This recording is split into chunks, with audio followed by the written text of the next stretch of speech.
वसुदेवसुतं देवं कंसचाणूरमर्दनं देवकी परमानन्दं कृष्णं वन्दे जगद्गुरुं श्रीकृष्णं वन्दे जगद्गुरुं श्रीकृष्णं वन्दे जगद्गुरुं। नारद जी कहते हैं, तदंतर ज्ञान शिरोमणि ज्ञानदाता मुनिश्रेष्ठ श्री गर्ग जी यमुना तट पर सुशोभित वृषभानु जी की पुरी में पधारे। छत्र धारण करने से वे दूसरे इंद्र की तथा दंड धारण करने से साक्षात धर्मराज की भांति सुशोभित होते थे। साक्षात दूसरे सूर्य की भांति वे अपने तेज से संपूर्ण दिशाओं को प्रकाशित कर रहे थे। पुस्तक तथा मेखला से युक्त विप्रवर गर्ग दूसरे ब्रह्मा की भांति प्रतीत होते थे। शुक्ल वस्त्रों से सुशोभित होने के कारण वे भगवान विष्णु की सी शोभा पाते थे। उन मुनिश्रेष्ठ को देखकर वृषभानु जी ने तुरंत उठकर अत्यंत आदर के साथ सिर झुकाकर उन्हें प्रणाम किया और हाथ जोड़कर वे उनके सामने खड़े हो गए। पूजनोपचार के ज्ञाता वृषभानु ने मुनि को एक मंगलमय आसन पर बिठाकर पाद्य आदि के द्वारा उन ज्ञान शिरोमणि गर्ग का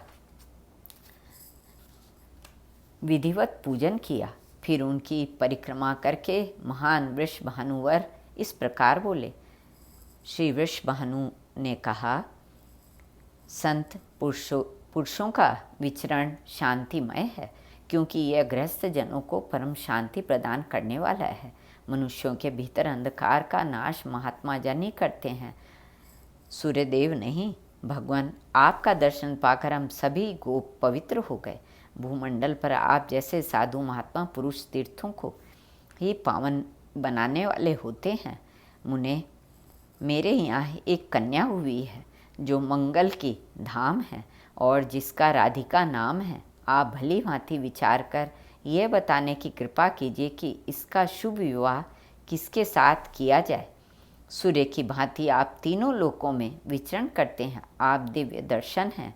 जो इसके अनुरूप सुयोग्य वर होगा उसी के हाथ में इस कल्याणमयी कन्या को दूंगा। श्री नारद जी कहते हैं, राजन, तदंतर मुनिवर गर्ग जी वृषभानु जी का हाथ पकड़े यमुना जी के तट पर गए। वहाँ एक निर्जन और अत्यंत सुंदर स्थान था, जहाँ कालिंदी जल की कल्लोल मालाओं की कलकल ध्वनि सदा गूंजती रहती थी। वहीं गोपेश्वर वृषभानु को बैठाकर धर्मज्ञ मुनीन्द्र गर्ग इस प्रकार कहने लगे। श्री गर्ग जी बोले, वृषभानु जी, एक गुप्त बात है, यह तुम्हें किसी से नहीं कहनी चाहिए।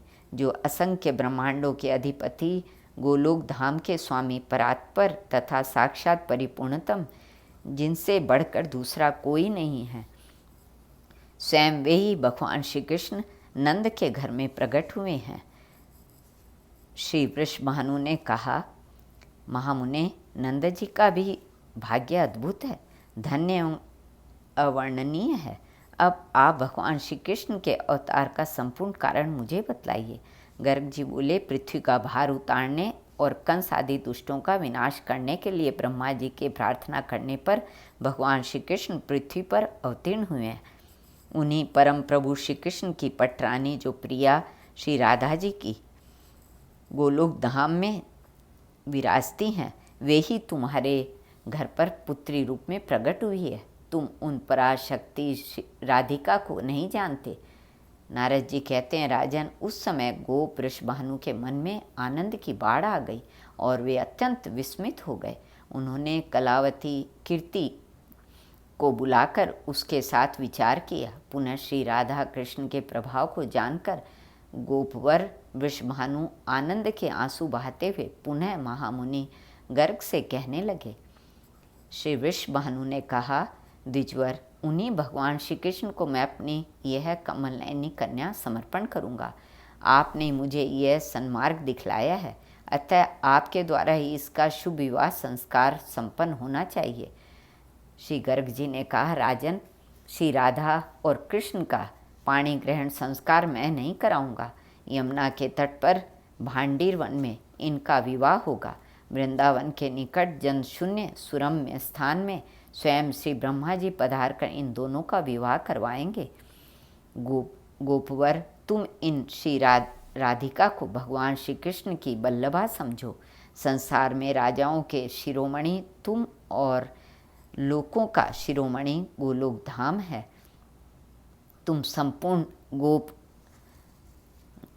गोलोक धाम से ही इस भूमंडल पर आए हो। वैसे ही समस्त गोपियां भी श्री राधिका जी की आज्ञा मानकर गोलोक से आई हैं। बड़े बड़े यज्ञ करने पर देवताओं को भी अनेक जन्मों तक जिनकी झांकी सुलभ नहीं होती, उनके लिए भी जिनका दर्शन दुर्घट है, वे साक्षात श्री राधिका जी तुम्हारे मंदिर के आंगन में गुप्त रूप से विराज रही हैं और बहुसंख्यक गोप और गोपियां उनका साक्षात दर्शन करती हैं। श्री नारद जी कहते हैं, राजन, श्री राधिका जी और भगवान श्री कृष्ण का यह प्रशंसनीय प्रभाव सुनकर श्री वृषभानु और कीर्ति दोनों अत्यंत विस्मित तथा आनंद से आह्लादित हो उठे और गर्ग जी से कहने लगे। दंपति बोले, ब्राह्मण, राधा शब्द की तात्विक व्याख्या बतलाइए। महामुने, इस भूतल पर मन के संदेह को दूर करने वाला आपके समान दूसरा कोई नहीं है। श्री गर्ग जी ने कहा, एक समय की बात है, मैं गंधमादन पर्वत पर गया। साथ में शिष्य वर्ग भी थे। वहीं भगवान नारायण के श्रीमुख से मैंने सामवेद का यह सारांश सुना है। सकार से रमा का, अकार से गोपिकाओं का, धकार से धरा का तथा आकार से विरजा नदी का ग्रहण होता है। परमात्मा भगवान श्री कृष्ण का सर्वोत्कृष्ट तेज 4 रूपों में विभक्त हुआ। लीला, भू, श्री और विरजा, ये 4 पत्नियां ही उनका चतुर्विध तेज है। ये सब की सब कुंज भवन में जाकर श्री राधा जी के श्री विग्रह में लीन हो गई। इसलिए विज्ञजन श्री राधा को परिपूर्णतमा कहते हैं। गोप, जो मनुष्य बारंबार राधा कृष्ण के इस नाम का उच्चारण करते हैं, उन्हें चारों पदार्थ तो क्या, साक्षात भगवान श्री कृष्ण भी सुलभ हो जाते हैं। श्री नारद जी कहते हैं, राजन, उस समय भार्या सहित श्री वृषभानु के आश्चर्य की सीमा न रही। श्री राधा कृष्ण के दिव्य प्रभाव को जानकर वे आनंद के मूर्तिमान विग्रह बन गए। इस प्रकार श्री वृषभानु ने ज्ञान शिरोमणि श्री गर्ग जी की पूजा की। तब वे सर्वज्ञ एवं त्रिकालदर्शी मुनिंद्र गर्ग स्वयं अपने स्थान को सिधारे। श्री कृष्ण अर्पणमस्तु।